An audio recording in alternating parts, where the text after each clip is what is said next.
¿Qué tal amigos? Buenos días, buenas tardes, buenas noches o como decimos siempre, en el momento en el que estén sintonizando esta nueva emisión de La Última Página, les damos la bienvenida a todos los que están allí y humildemente yo les tengo que decir Uy, que estoy a ver. aquí por el azar, básicamente por una contingencia. Hay Santísima causas, Providencia. hay causas inmarcesibles, una de ellas es Porrini, que Causa decidió dejar su partido en el CUR de tenis para ver. estaba yendo a Wimbledon Wimbledon. y bueno, Exactamente. dijo, no, debería ir a grabar la última página. The last Entonces page. decide manifestarse con su tricota, que Eh, muy bien, es muy elegante, tiene unos vivos ahí en Bordeaux. Bordeaux. Me encanta el color de Y de Bordeaux. acá se vuelve al CUR de tenis y como dijimos alguna Sí. vez, honda preocupación genera Sí. en la comunidad argentina la presencia de Mi Sebastián Porrini en revés las es canchas. Sí, usted impresionante. tiene un revés. Sí, sí. Yo Además juego hizo con raqueta de madera, usted sabe, y como continúo. corresponde. Por supuesto. Allá hay una raqueta. Está. Después vamos a Ya la hacer vamos a un mostrar. tour por la biblioteca de Sebastián que nos Sí. lo están pidiendo, así Mi que los raqueta de saludo joven. al doctor Porrini. ¿Cómo le va, maestro? Inmarcesible como siempre, el ínclito, el de broncíneas. El de Túnicas, era. broncíneas túnica, Túnicas, pero bueno, son son pesadas, ¿no? pesadas. Pero está bien, porque él Las es grebas. como Goku, que entrena con ropa pesada para ser más poderoso. Sí, señoras, señores, puedo hacer referencia de cosas de Dragon Ball. Esto es increíble. Dicho Bien. esto, les damos la bienvenida, Sebastián. ¿Cómo le va, Queremos maestro? hacer, por supuesto, un comentario. Ojalá que quienes estén viendo esto noten una pequeña diferencia. Les hemos dicho hace 2 semanas que venimos grabando la última página, como venimos usando los mismos instrumentos de siempre, pero nos han donado una cámara. Para preservar la identidad del donante, porque creo que no quiere que lo digamos, Perfecto, pero bueno. vamos a decirle GM. GM, GM, y por gracias. supuesto al intermediario de GM que nos hizo llegar esto, que nos lo trajo muy amablemente José. hasta la José, Claro. hasta la radio el lunes pasado. Estamos estrenando una cámara, No un dispositivo. dispositivo después de 7 años.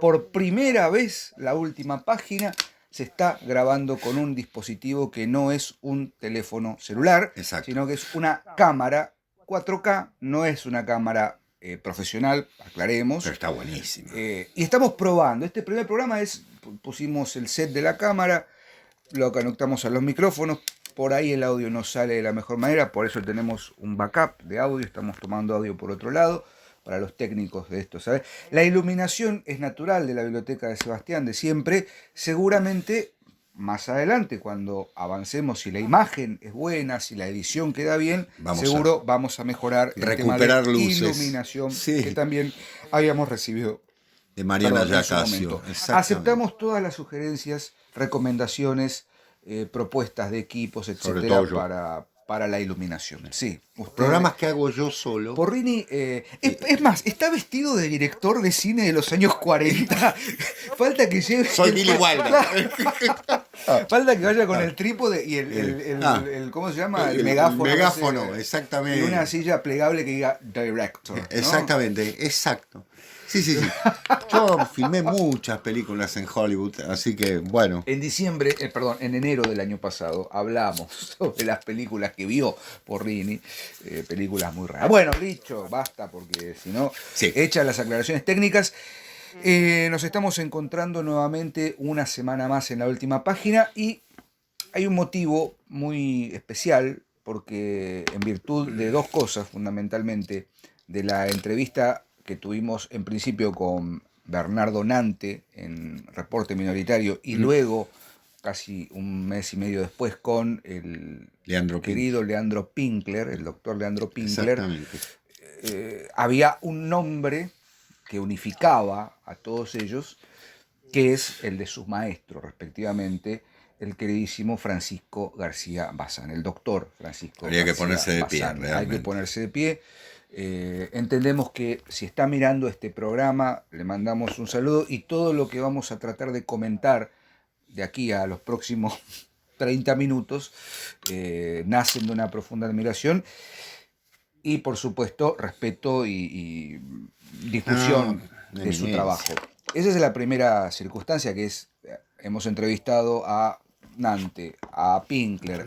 Estamos pensando la posibilidad de sumar también una entrevista futura al doctor García Bazán, pero en segunda instancia, merced a lo que mencionábamos en la primera parte del programa sobre la adquisición de la cámara, no pregunten por qué, pero dimos con alguien muy cercano al doctor García Bazán y de alguna manera nos envalentonó un poquito más para retomar el tema. Lo teníamos en agenda. Lo teníamos en agenda.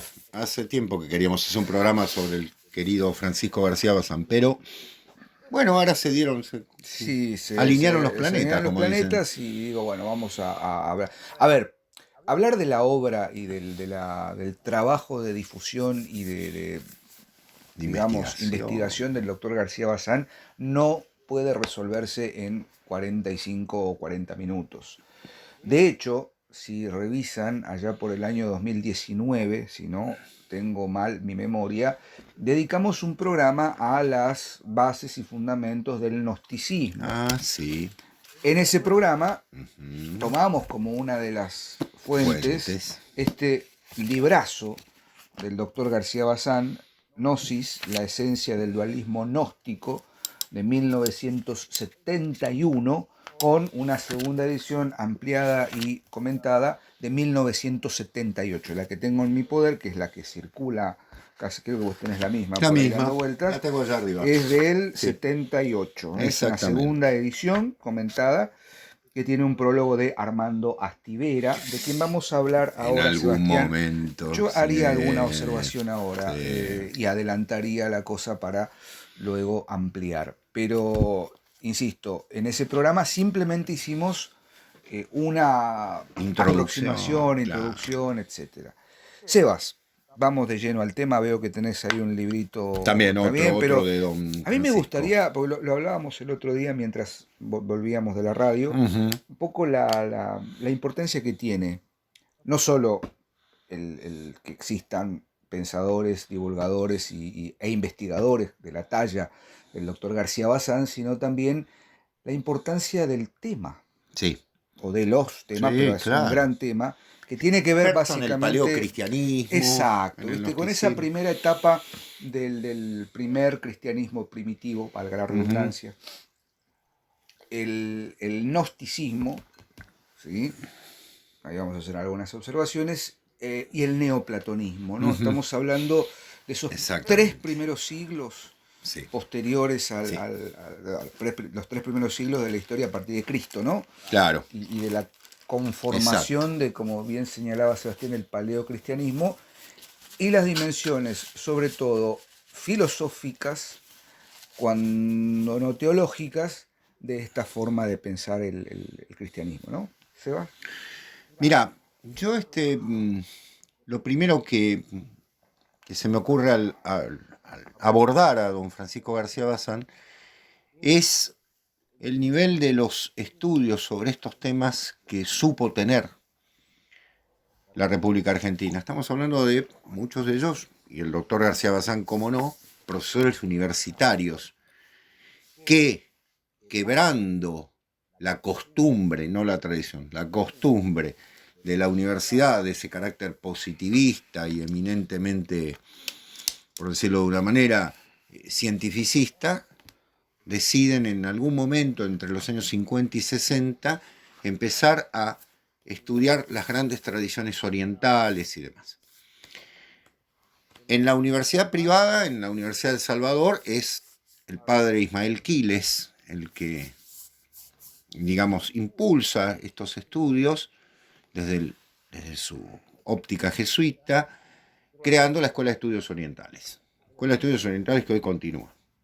Y en la Universidad de Buenos Aires, es en la Facultad de Filosofía y Letras, quienes buscando justamente, mejor dicho, ya conociendo la obra sobre todo de René Guénon, empiezan a investigar estos temas. Y es Armando Astivera, justamente, una persona que hoy uno lo nombra en el ámbito universitario y no saben quién fue. Armando Astivera fue un gran profesor de filosofía, de lógica, por otra parte, con pocos escritos publicados, pero que yo creo que hay uno fundamental que deben leer, que es su introducción a la obra de Guénon, símbolos fundamentales de la ciencia sagrada. Yo di con ello porque el traductor de símbolos es don Julio Valderrama. Para Eudeva, en los años 60, cuando Eudeva, como lo decimos siempre, tenía una intención, si se quiere, yo diría universalista, ¿no? Es decir, tenía una mirada amplia. En ese momento estaba don Pepe Bianco también, ¿no? Es decir, había una serie de personas en relación con la cultura mundial. No quería decir que estuviesen a favor, es decir, que fuesen, eran ocultistas. No, de ninguna manera, al contrario. Se editaba desde la lógica más dura, pasando por todas las ideologías políticas, porque Eudeva en ese sentido tenía una amplitud notable, hasta llegar a estos temas que no eran muy académicos en la época, valga decirlo. Y esta escuela que se va a desarrollar, lamentablemente Armando Astivera muere bastante joven. Sí, a los 57 años. Exactamente.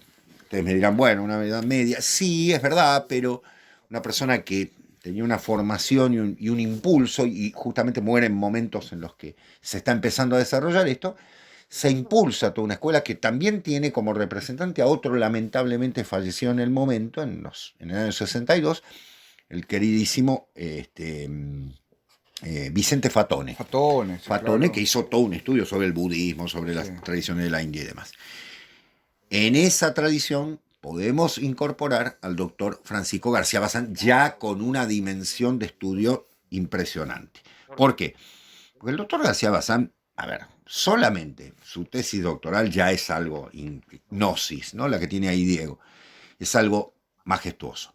Pero valga decir que él también trabajó y fue el responsable de la edición de los textos de la colección de Nag Hammadi, por ejemplo, o sea, todos los textos que se encontraron en Palestina, allá por los años 40, 50, la edición oficial de Trota, ¿no es cierto?, fue dirigida por el doctor Francisco García Bazán, quien tiene estudios, como bien decía Diego, sobre el paleocristianismo, sobre la gnosis, sobre el gnosticismo, sobre los primeros cristianismos fundamentales, pero que también tiene algunos textos de estudio que aquí vamos a reseñar. Yo no puedo dejar escapar, Diego, mi profundo afecto y admiración por el doctor Francisco García Bazán, a quien humildemente incorporé en mi libro Los Otros.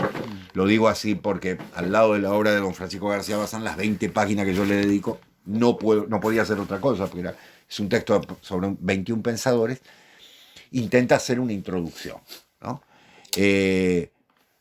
Para mí es uno de los grandes, de hecho está allí, uno de los grandes pensadores de la segunda parte del siglo XX y de esta parte del siglo XXI, sobre la base de un reconocimiento de la tradición y de la metafísica en Occidente. Y un hombre de universidad, vuelvo a decirlo. Cosa que no le debe haber sido nada fácil, en algún momento se lo vamos a comentar. No le debe haber sido nada fácil ni gratuito, ¿no? Sobre todo en años, estamos hablando estaba haciendo cuentas, Astivera es del 1914, ¿no? O muere. Astivera, sí, tenés razón, discúlpame, Diego, sí. El doctor García Bazán es del 1940. Uh-huh. Con lo cual sospecho que el periodo de mayor esplendor, digamos, del conocimiento de maestro y discípulo, de qué sé yo, 60, fue en los años 60. Claro. Digo, del 68 en adelante la cosa se puso un poco espesa. Sí. Y en Argentina ni hablemos, sobre todo en la Facultad de Filosofía de la Universidad de Buenos Aires. García Bazán hizo su doctorado en El Salvador. Pero estamos hablando de un momento, como bien decía Sebastián, en el que los estudios asociados con tradiciones orientales, ¿no? Uh-huh. Tenía un nicho muy, muy acotado. Ya la palabra nicho implica algo reducido.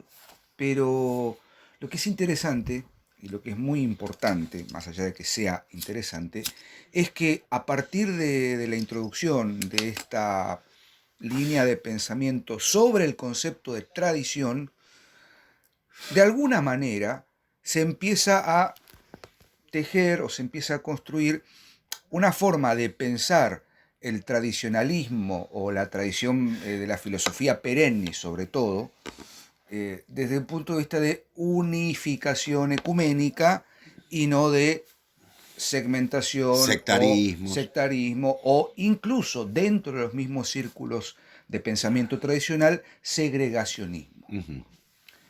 Nosotros siempre decimos que los caminos son múltiples o varios, las tradiciones son varias.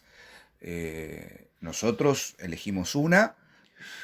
Yo personalmente considero que es la tradición verdadera, la tradición cristiana, católica, que puede tener una cantidad llamativa de relaciones con otras tradiciones, Sí. de Las semillas de verdad, resonancia, como- las semillas de verdad que se van desplegando en otras tradiciones, pero es innegable que en el pensamiento y en las tradiciones orientales que muy bien estudia el doctor García Bazán, que luego es tomada por sus discípulos, Bernardo Nante, Leandro Pinkler y una cantidad de condiscípulos de Sí, los exacto. doctores Nante y Pinkler, que siguen una línea en la que no es blanco y negro, no es fulano contra fulano y lo que si, los Exacto. fulanianos son distintos a los menganistas, ¿no? Como Ujú. decir, o los Claro. mengalianos, ¿no? Bueno, los cebolianos y los benonianos, basta. Sí, Exactamente. digámoslo así. Eh, entonces hay como una semilla, como decía Sebastián recién, que se empieza a sembrar con el padre Quiles, con Astivera, y que García Bazán expone de una manera muy clara y muy profunda en esta primera aproximación, o en este primer gran libro, o sea, como primera obra magna así importante, es Gnosis, la esencia del dualismo gnóstico. ¿Por qué? Y ahí viene una segunda nota al pie. Hay gente, hay personas, suscriptores, gente de paso que comenta, gente muy formada también que está en otros países y que detrás de una sotana y de algún tipo de autoridad A o ver dónde pseudo va, man. autoridad, dice, bueno, sí, Ortega y Porrini son gnósticos. Ay, Dios. A mí me han dicho muchas cosas, me han dicho que soy Sí, a soberbio, lo que que no soy es soy, que soy dualista, pero bueno. qué sé yo, pero de ahí a que ser gnóstico, ¿por qué? Claro, porque uno empieza a ver, dice, mirá, le dedicaron un programa al masdeísmo, otro programa a la alquimia, otro programa, tienen 3 programas de Guénon, Porrini escribió un libro A la sobre los otros, masonería. el de la masonería, que te la volvió a decir, no, son enemigos de Dios en la tierra, a ver, y decís, para un poco, pará. A ver, hace 5 minutos digo, tenemos una tradición católica, no concuerda. Ahora, una cosa no quita la otra.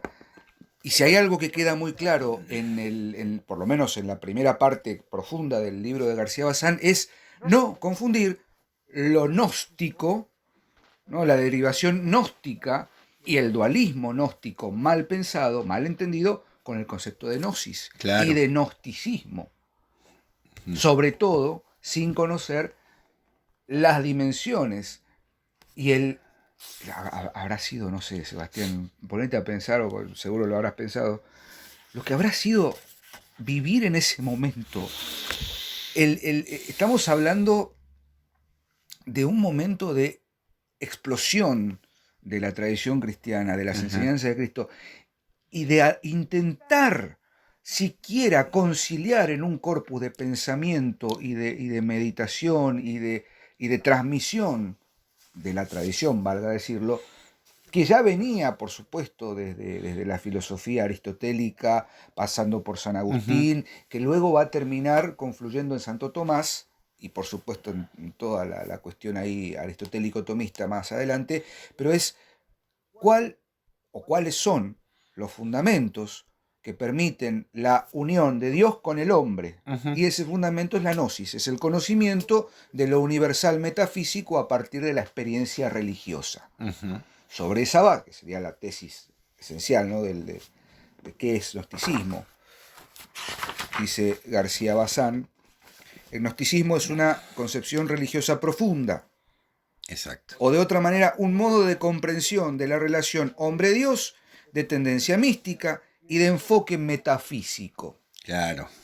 que se manifiesta a través de una doctrina, de una ética y de ritos propios como toda religión, pero que, debido a su propia orientación místico-especulativa, de tendencia ultra religiosa, subraya la nota doctrinal con toda coherencia en el uso simultáneo que hace del discurso teológico y del mito. Lo que también desde el punto de vista del lenguaje religioso, lato sensu, va en detrimento del hincapié que pudiera poner sobre sus aspectos ético y ritual, y continúa la cuestión. Y hace una notita en el próximo párrafo, que es la aguda helenización del cristianismo. Es Exactamente. inevitable pensar Exactamente. que, a ver, en la primera etapa del cristianismo, del paleocristianismo, como dijo Sebastián, hay todavía, y va a durar unos cuantos siglos, todavía hay resonancias Sí, de la tradición helénica. sí. Exacto. Y Lo aparte, que ha hecho el platonismo, el claro, cristianismo. resonancias, cuando no lingüísticas, resonancias vivenciales. Sí, exacto. No es menor que los 4 evangelios canónicos estén escritos en griego, Bueno, ¿no? justamente Perdón, se decía, no, el lenguaje de la diáspora en la tradición judía es el griego. claro.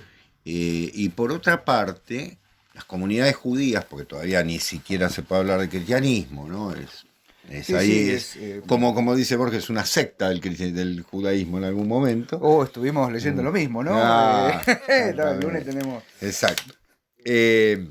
Sobre esa base, uno concibe inevitablemente la idea de que, claro, es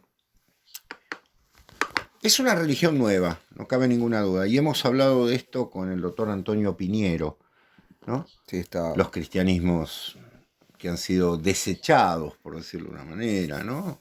O sea, hasta construir una ortodoxia. Es inevitable pensar que cuando una forma mentis se vuelca a otra lengua, o sea, la tradición judía no va a escribir en hebreo para el cristianismo, sino en griego, se concibe el mundo también, no quiero decir de otra manera radicalmente, pero sí con la fuerza de una lengua como la griega, que tiene una concepción temporal y hasta lógica, podríamos decir, muy particular. ¿A dónde voy con esto? Que justamente es un momento de un hervidero. Diego decía algo muy importante. El siglo I, siglo II, siglo III, esos 3 siglos, la verdad que sí, para un estudioso son temas, es realmente un bocado de cardenal, diríamos. Esto me llevó a una novela, por eso estaba buscando recién el dato, no quería perder el tema. Anthony Burgess escribe una novela que se llama El reino de los réprobos. El reino de los réprobos es una gran novela. Yo la leí hace muchos años. ¿Y por qué? Porque justamente está a caballo, está ubicada en esa época, siglo I, siglo II, sobre la base de algo que es clave. Se murieron, o se están muriendo los dioses antiguos y están naciendo el cristianismo, pero todavía no llegó. A ver, sí, Cristo llegó, pero quiero decir, todavía no se instaló, todavía no se desarrolló la filosofía cristiana sobre la base de las palabras de Cristo. Entonces hay como un hiato blanco que debe haber sido terrible. Y yo digo, estamos viviendo lo mismo. Porque en muchos sentidos, el lavado de ciertas cosas va a generar algo. Estamos viviendo también un momento de escepticismo, de crisis y demás, que la novela relata muy bien. Por eso me pareció muy atinado el trabajo de Vargas en ese sentido. Cómo construir una novela en el siglo I, qué interés puede tener hoy en día. No es una novela histórica, valga decirlo, es una novela en todo sentido, pero justamente como un reflejo también de nuestra misma crisis. Pero volviendo a don Francisco García Bazán, y Diego lo citaba muy bien, el concepto de gnosis no es gnóstico, es decir, no es exclusivamente gnóstico, ¿me explico? El gnosticismo fue una iglesia, por decirlo de una manera. Hay un camino que es el camino del dualismo. Muy bien, don Francisco, en ese sentido. Ahí hay monismo y dualismo enfrentados, que tal vez sea, a mí me da vueltas hace mucho tiempo, la tesis metafísica fundamental. Es decir, el uno o el dos. El gran problema de la creación en torno de. Bueno, muy bien. Ese hecho impugna el polemos constante, ¿no? Entre dos divinidades, dos fuerzas, llámenla como ustedes quieran. O bien un Dios creador y fundamentalmente después el mal en presencia como ausencia del bien. Todo esto lleva a que la obra de Francisco García Bazán sea esclarecedora. Porque su trabajo con los textos de Nag Hammadi, por ejemplo, y con los textos del neoplatonismo y del gnosticismo dentro de lo que ha quedado, porque ustedes saben que mucho no hay, es el Adversus Arensis de San Ireneo, fundamentalmente lo que tenemos, conlleva volver a poner la lupa sobre una tradición que la misma academia había dejado de lado. Es decir, incluso los que hemos estudiado algo de filosofía, yo estudié varias materias de filosofía y demás, cuando uno ve historia antigua, o mejor dicho, filosofía antigua, sí, muy bien, ¿no es cierto? Se imaginarán, desde los presocráticos hasta, diría yo, hasta ciertas escuelas finales, ¿no? Cínicos, estoicos, epicúreos y demás, de pronto aparecía la filosofía medieval y había un salto. Y en el medio, que no se había pensado más. Es decir, los neoplatónicos, Plotino, Proclo, los grandes maestros de los primeros siglos, 3, 4, 5, esos siglos ahí que están que no son cristianos todavía, manifiestan una metafísica imponente. El neoplatonismo, que nunca se llamaron ellos mismos neoplatónicos, ¿no? Ya lo hemos aclarado, siguen investigando, por decirlo de una manera, siguen pensando sobre la base de una enorme tradición. La academia se cierra en el siglo VI, con lo cual hubo 10, 11 siglos de investigación constante que se saltea en la academia. Bueno, tenemos a un Francisco García que también revitaliza los estudios sobre los orígenes del cristianismo. Porque, a ver, yo me acuerdo que cuando se hablaba de filosofía medieval, luego se decía, bueno, la filosofía de la Edad Media es la aplicación de la teología. Paremos la mano. Sí, anquila filosofía, ya lo sabemos, la esclava, todo bien, pero, a ver, yo no puedo reducir 10 siglos esta gente que se puso a orar y nada más. Hay un San Ambrosio, un Santo Tomás, un San Agustín. Toda la patrística, ¿no? Toda la patrística, más toda la filosofía. ¿No? Aparte que da de la los padres de Oriente, los padres de Occidente, hay toda una San cuestión, Justino, Tertuliano. Toda la cuestión en torno también del ay, ¿cómo se llama? Perdón. No, se me fue ahora de la cabeza. ¿Un tema? Sí, el pecado original. Cisma, no es un cisma, pero claro. Sí, vos ahí está, sí, ya está. La ortodoxia, claro. El cristianismo ortodoxo. Sí, él sí. Digo, cisma en el sentido de. Claro, separación. El filioque y toda la cuestión. Exactamente. Nicea, Constantino. Los primeros. Todo ese reservorio de temas, salvo que uno tenga algún grado de interés un poquito más profundo sobre la cuestión, se pasa de largo. Como, sí, ¿por qué? Y ahí viene otro tema. Por la bendita secularización de los estudios universitarios, de lo que ya hemos hablado en su momento. Es decir, no puede pensarse que lo universal sea sostenido en pilares de omisiones o de literalmente hiatos. Totalmente. Generados con, digamos, con intención, o peor todavía, con ausencia de conocimiento. Porque pareciera ser entonces que estudiar estos temas implicaría ser, no sé, católico, cristiano, ortodoxo o lo que fuere. Ahora, lo más interesante es que se los deja de lado, pero el método, el fundamento epistemológico es muy propio de las de la epogé fenomenológica de esos años, ¿no? De la fenomenología, el método fenomenológico para estudiar el mundo, la filosofía, etcétera, está puesto aquí. No se lo señala.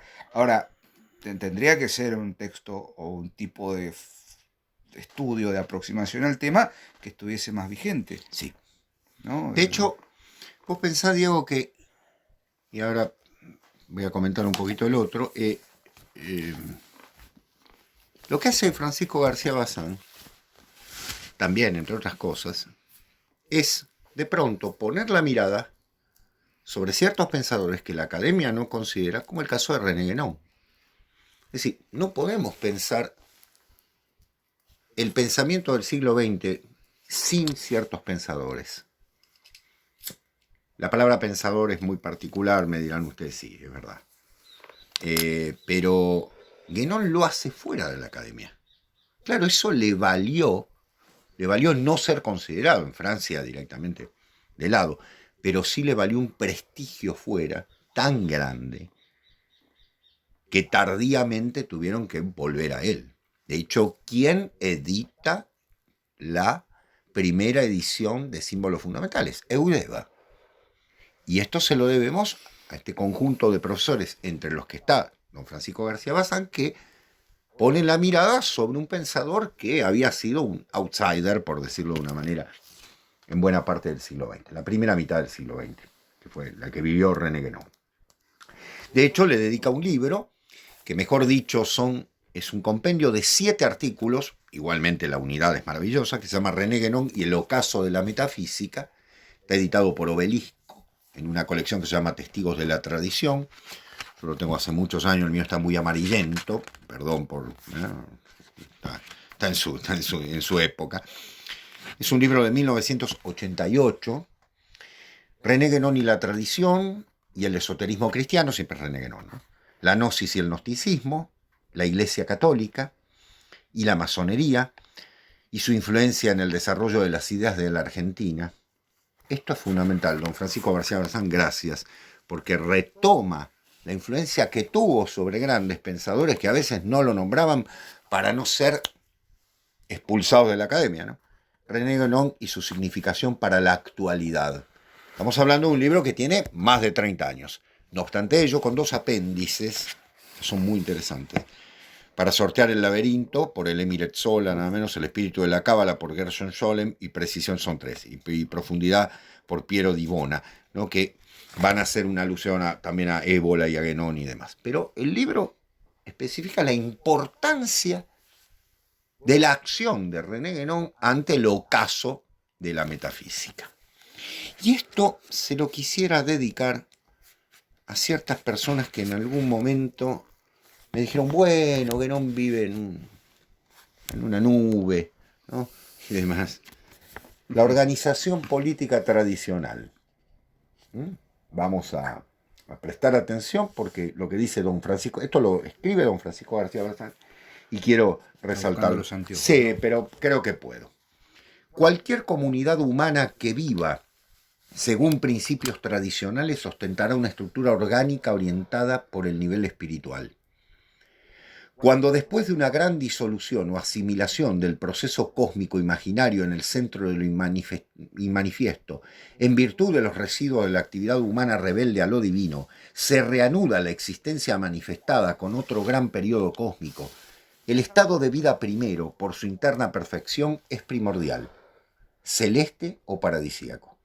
La proximidad espiritual con el principio permite que este estadio existencial sea estrictamente sobrehumano e inmortal.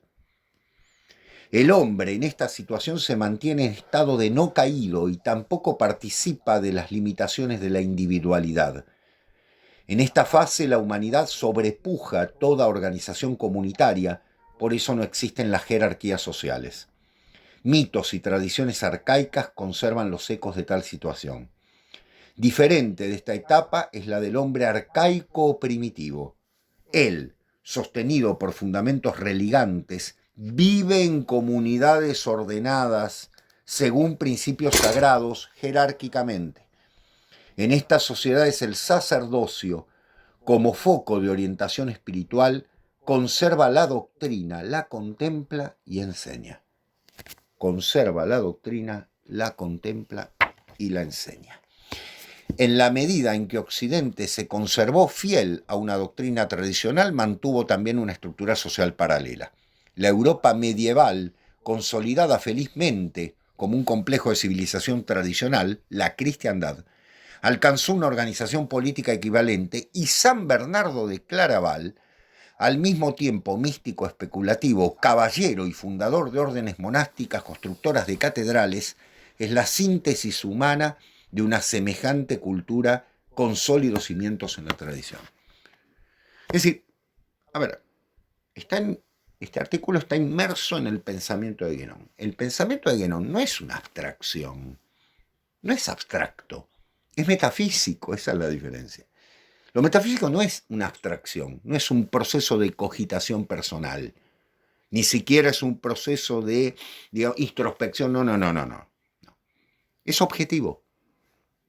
Son momentos, son instantes en la manifestación que da un orden jerárquico determinado. Cuando hablo de orden jerárquico hay personas que me dicen, pero entonces vos crees que hay seres superiores. No, ahí está el tema. No estamos hablando de seres superiores, estamos hablando de que cada uno sea el que debe ser. Serás lo que deba ser o no serás nada, dijo el general San Martín. Exactamente.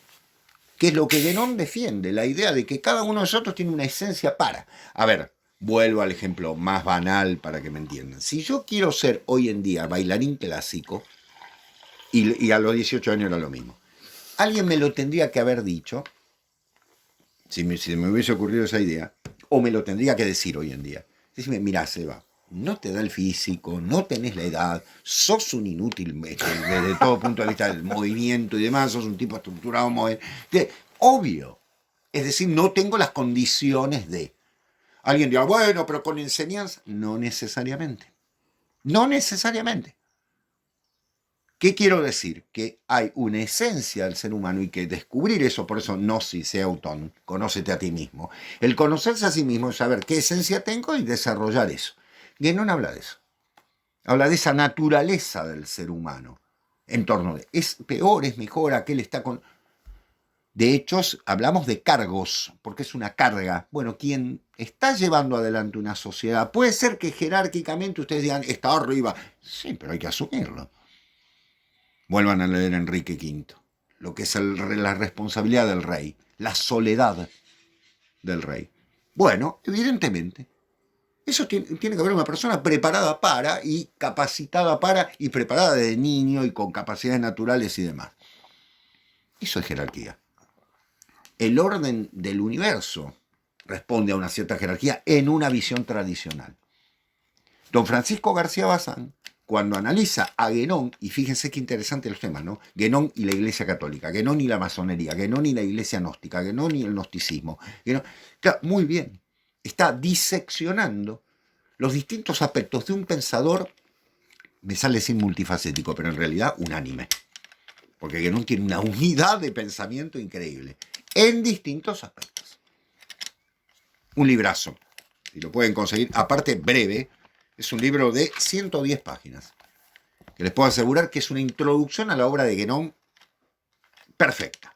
Y vuelvo a decir, la labor desarrollada, traer a Guénon desde ese afuera, a veces ocultista, ¿no? Círculo cerrado, ¿no? Nos ponemos un cono en la cabeza ahí es donde... para decir, este hombre es no solo serio, sino merece el estudio de la academia. Ahí es donde empieza, por supuesto, las reconvenciones y las señalamientos, ¿viste? A veces no hay que fijarse tanto en el señalado, sino en el dedo que señala, en el sentido de, bueno, paremos un poco la mano, sentémonos sentémonos. No, está bien. La epéntesis es una cosa insostenible. Hay que sentarse a dialogar, porque en definitiva lo que propone, aparte uno dice, tenemos un libro de, por supuesto es una tesis doctoral, casi 400 páginas con unas notas y con una densidad bibliográfica y académica. Justificado y argumentado. Ahora, no es un tema fácil, por supuesto, pero leer esto implica también una disciplina y la apertura Sí, al diálogo que es necesaria para cualquier estudio serio de cuestiones de orden metafísico, filosófico, religioso y por ende tradicional. totalmente. Hicimos hace un año y medio el primer programa 2024 de La Última Página. Lo hicimos con Guillermo Mas y con Gonzalo Rodríguez. Rodríguez, sobre las distintas apreciaciones o las distintas miradas en torno del concepto de tradición, tradicionalismo, etcétera, etcétera, etcétera. Para también limpiar no, sino desmalezar, como me gusta pensar, la idea de que una cosa no debería obturar a la otra. Totalmente. No, son caminos que llevan a un mismo punto, que tiene que ver, como bien señalaba Sebastián, citando a García Bazán, la búsqueda de unidad. Y en esa búsqueda de unidad hay un reencuentro con un saber primero, Religar, ¿no? religar, Claro. que ya está, de algún modo, en la génesis del mito. Exactamente. ¿No? Sebastián, vos tenés un libro magnífico, que es El fulgor mítico. El título tiene fulgor en tanto resplandeciente, en tanto... Te lo debo a usted. ¿Sí? Sí, el fulgor mítico me lo sugirió usted Mirá, como no título. me acordaba. Yo no sabía qué nombre ponerle y Diego me dice el fulgor mítico. Mirá, sí. no, Se lo debo a usted. no sí, es, sí. no es falta de Nobleza modestia. obliga. Bueno, gracias. Así que- No me acordaba de eso, pero digo, hay algo ahí, por eso citaba esto de la helenización, una creciente helenización o inevitable helenización del primer cristianismo. Basta con pensar en San Pablo, basta con pensar, insisto, en el Evangelio de Juan, en los grandes evangelios, sobre todo en el de Juan, en el Apocalipsis, etcétera, todo lo que Exacto. analiza luego el padre Castellani en torno a eso. Quiero hacer un paréntesis, felicitar a los queridos amigos de Hora Libre. Hora libre, Hora Libre, Lucas Lucas Rodríguez y Marcelo. que le hicieron una hermosa entrevista al querido Seba Randle, que Exacto. la pueden ver en el canal. Vayan a darle amor a ese canal, a Hora Hora Libre, Libre. porque son amigos de la casa y además espíritus afines y están haciendo un laburo muy, muy lindo, y de algún modo es continuar esto que decimos, Leen ¿no? muy bien. Tomaron muy bien eso que decimos de seguir leyendo, y no es replicar, sino continuar, ¿no? Exactamente. Y en esa charla, en la primera parte, Sebastián habla de la importancia del ingenio de la lengua, ¿no? El genio de la lengua, en el sentido, bueno, castellano, el latín, griego, todas las lenguas, para poder entender mejor estas cuestiones. Totalmente. Bueno, me derivé un poquito. Una cosita más de don Francisco, porque va a quedar... tenemos aquí 2 obras, pero hay muchas más. Yo de hecho tengo algunas más ubicadas. ¿Quieren ver lo que es un estudioso en acto? Vayan a leer su edición de los textos de Nag Hammadi. Sí, sí.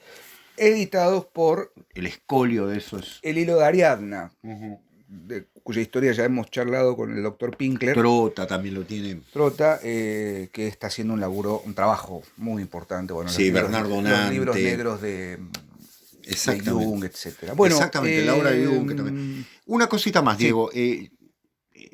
Ante todo, para recordarles, en la academia se están subiendo cursos, la academia de ADEC.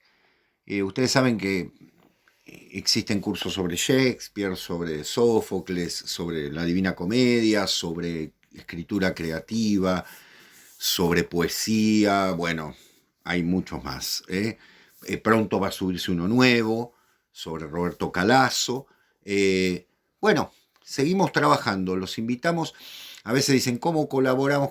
Bueno, les estamos dando una devolución, no es gratis.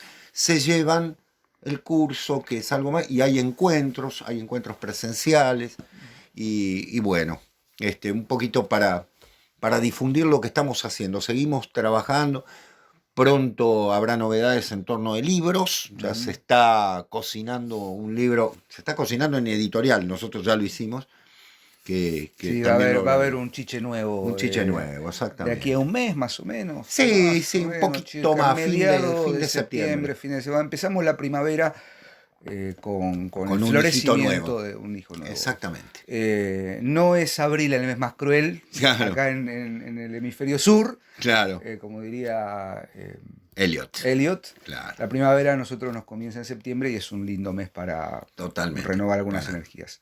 renacer. Sebas, un placer como siempre estar aquí. Del mismo modo. reunirnos. Esperemos que esto se haya grabado porque no tenemos ningún tipo de registro. Bueno, Dios vamos quiera. a probar. Gracias por estar ahí. Nos vemos la próxima semana. Nos vemos la semana que Nos vemos viene. la próxima semana. Que tengan una excelente semana. Dije semana muchas veces. Nos vemos. Chao. Adiós. Gracias.